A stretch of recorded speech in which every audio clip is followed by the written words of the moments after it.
My Roommate is a Vampire by Dennis the Menace. Read by Deathlight. Chapter 3 Blood from a Stone. Got any jacks? We sat on opposite ends of each other, our eyes shifty and narrow as we looked at the cards we had been dealt. This was it, the moment of truth, when all would be revealed. Life or death, this would change everything. I smiled coyly as I glanced down at my cards and back up at her. Go fish. Ugh! She jumped up from her cushion and flipped the table in a fit of rage, sending our cards and drinks flying. Vinyl, why would you do that? I shrieked. What a mess! She snorted. Because it's hilarious. You won't be laughing when it's your turn to clean the bathroom, I snapped. She wilted. Oh. Knock knock, who's there?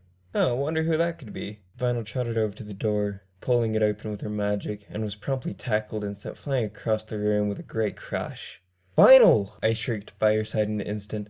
Vinyl! Vinyl, speak to me! My attention was drawn away from Vinyl and the grey Pegasus on the carpet to the loud chatter by the door. There was a sharp gasp as Vinyl sat up, resuscitated. Derpy hooves! The grey, wall-eyed Pegasus with the blonde mane squealed as they hugged each other tight. Octi, I'd like you to meet my friends from Ponyville, Lyra Heartstrings. Mint green, with a mane that looked and smelled of spearmint, eyes of gold. And her mare friend, Vinyl, Lyra flushed. Bonbon, Vinyl teased. Mane like cotton candy and a voice sweet and sugary. Carrot Top. Hello. A disastrous mane the size of a disco ball and somehow even more worse than Vinyl's. And finally Derpy Hooves. The Pegasus waved, sticking her tongue out in jest. No comment. I chuckled nervously. And what do I owe the pleasure of having you for a lovely marriage today? You don't mind, do you, Octi? Of course not. Come right in. Well, you're already inside, so, make yourselves comfortable? Lyra grinned. Ooh, Vinyl, she has an accent. You talk funny, Derpy noted. Derpy, don't be rude, Carrot Top chided. So are we gonna play or what? Bonbon butted in. Play? Play what? I asked. Apparently they love to gamble. With real bits, I sighed.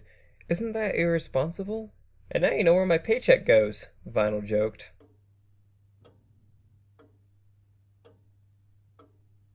I tossed a few bits into the pot, trying to keep a straight face as I took another peek at my cards, biting my lip. Jackpot, sweet Celestia, I won. Show 'em. Ace high. Pair of queens. 3 kings. I laid my cards down with a satisfied smile, trying to hide my grin as Lyra and Bonbon swore. Royal flush, Derpy cheered. Our jaws dropped. What? Yay, more muffins for me! And for the second time that day, the table was flipped.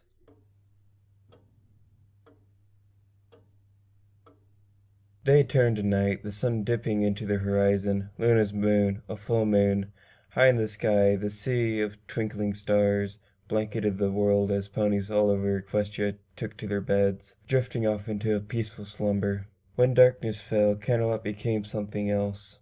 I left my door ajar, so to mask the squeak of the doorknob or the creaking of the hinges as I slipped into the hallway, holding my breath. Careful now, Octavia. Watch that loose floorboard. My eyes flitted back and forth shiftily. I craned my head, sliding up against the wall adjacent to Vinyl's bedroom door, my ears twitching as I listened. The feeling in my chest, what was it? The fluttering of my heart as I heard the unicorn toss and turn? Right, I needed oxygen. I gasped, sucking in air, and slowly pressed on her door with my hoof, using my other hoof to manipulate the knob. With a squeak and a graceful trip, I tumbled in, surprised, rolling head over hooves into Vinyl's domain with a painful thump. Moonlight poured into the room, casting eerie shadows all over the place. I stood up slowly, eyeing the sleeping mare on her bed, taking a step forward. As my hoof contacted with the carpet, it was met with the hair-raising sound of a potato chip being crushed under a hoof. I pulled back disgusted, before pressing on, cringing. I was finally a foot away from her bed. I crawled, peeking above her mattress. She slept on her back, her head facing away from me. She continued to snore loudly. She turned her head. I saw she was wearing her purple shades in her sleep. It was time to find out what she really looked like. I lifted myself into the bed, the mattress shifting with the new weight. She snorted and smacked her lips. Ice followed, my hooves above her face as I grasped her lenses, lifting them off the bridge of her nose to find Thus she also wore a sleeping mask. I resisted the urge to groan. Vinyl turned again, this time facing me. She snorted, breathing through her muzzle. At least she brushed her teeth. Her hooves wandered, searching around until they found me. I squeaked, freezing. She pulled me into an embrace, muttering to herself, Octi. She cooed to herself deliriously, still sleeping. Is she dreaming about me? Should I be flattered or worried? I rasped and struggled for air as her hoofs tightened their vice around my neck. Can't breathe. She nuzzled me, combing her hoof through my hair. I blushed furiously as my face heated up. I squirmed as she continued to press against me, holding me close. Too close. Way too close. Personal space is violated in so many ways I can't even begin to describe. Oh, sweet Celestia, please let me go. It feels nice. No, it doesn't feel nice, Octavia. Your body ready to be smothered to death by your roommate. But she's so warm. No, she's not. She's not adorable when she sleeps, and her cut does not feel like silk rubbed up against yours. And you definitely don't feel woozy when she pulls you close. Liar, you feel it, don't you? Opposite attract, the butterflies in your stomach when she brushes up against you on the street. Your heart racing. I couldn't stand her, she's a slob, a mess. She's rude and rowdy and I was oh so very attracted to her. There are things in life you just cannot choose, like how you feel. I couldn't possibly have affections for her. It was unheard of. I couldn't possibly be in love. Call it denial. I wanted to get her to stop drooling on me.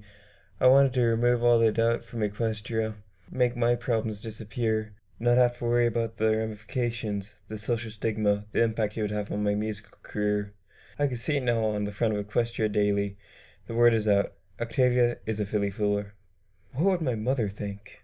Life only knows two mysteries, getting what you don't want and not getting what you want. The trouble with getting what you want is the fear of losing it, or not getting it at all. Finally she loosened her grasp on me, and I slipped away, undetected, slipping beneath my covers and shivering.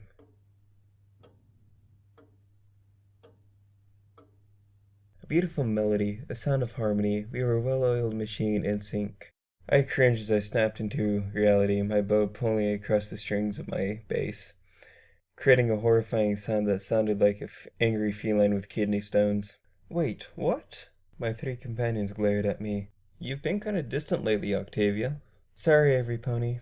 I thought we end rehearsal early today, Frederick suggested, idly tapping a key. I slumped and packed up my things and left. I had been distracted, thinking about what I tried and failed to do last night.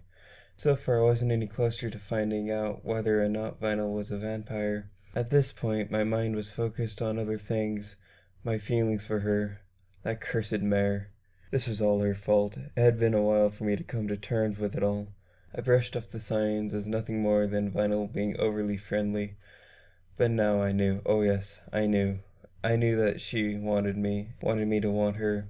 I was in love. Was I really? I couldn't even grasp the concept. I had never loved before. Never kissed a pony. Never been in a relationship, intimate and open. But I knew I was in love. When some pony, no matter what the cost, shows you there was a choice. You can't pursue this relationship, you stubborn mare. It's career suicide, social suicide. You're going to risk everything for her? I silenced that voice in the back of my head indefinitely. Maybe I was overthinking things. She liked me, I liked her. Wasn't that enough? If only things were that simple.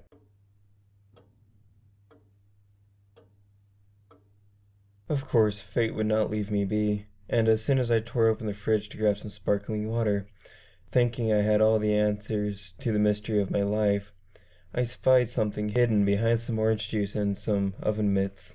I reached in deep, feeling around with my hoof until I grabbed something cold and lumpy. I pulled the object out and screamed at the top of my lungs. A blood pack. Oh, no. I shut my eyes and tried to will it away, pretending I was seeing things. I wasn't. There it was, laying on the kitchen floor, cold crimson blood, inside the offending plastic bag, with a clear label stamped upon it, it stating the blood type. I swallowed. What do I say to her? What do I do? What kind of pony brings home blood bags? I certainly didn't bring him home. That meant she did.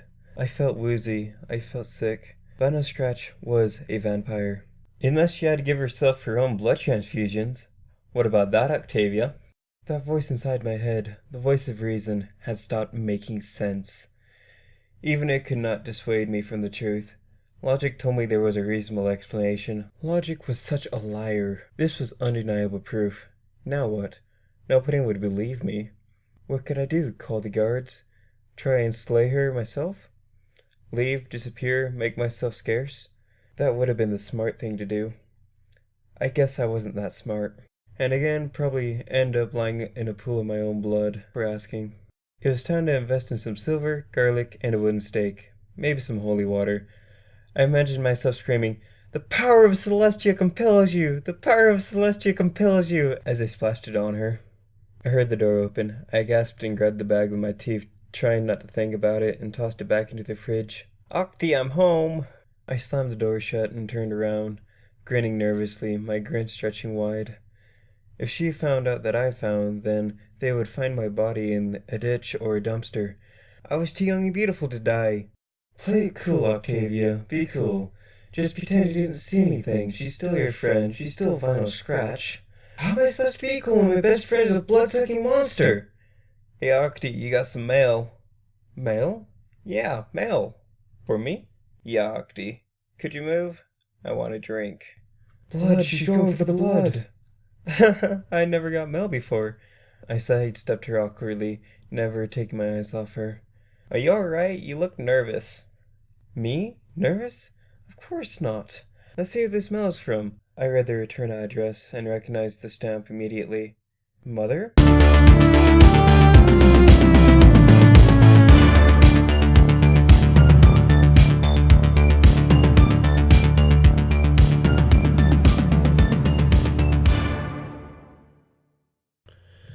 Okay, everybody, welcome back, and another one in the pocket, and I'm gonna be just dropping Ancient Protectors because it's a good concept, but I've read through more of it and I just can't.